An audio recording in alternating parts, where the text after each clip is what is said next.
Magandang umaga mga boss. Dito tayo ngayon sa kabundukan.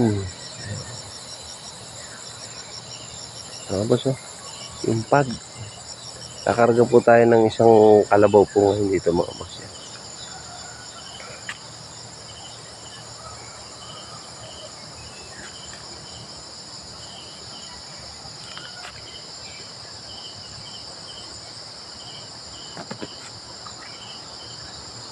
Bibig ng pag, Kaya nga oh.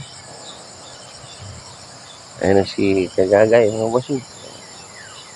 Ayan po ang ating sasakyan na kasama sa panghanap buhay. Andiyan si Boss Goten. Ayun ang kanyang paa. Ayan mga boss. Kataas pa.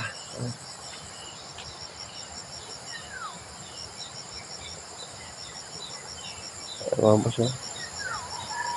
Pag-uwi mga boss.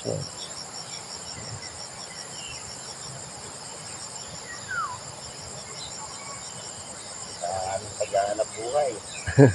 Madaling araw pa lang. Madaling araw pa lang. Tulog pa yung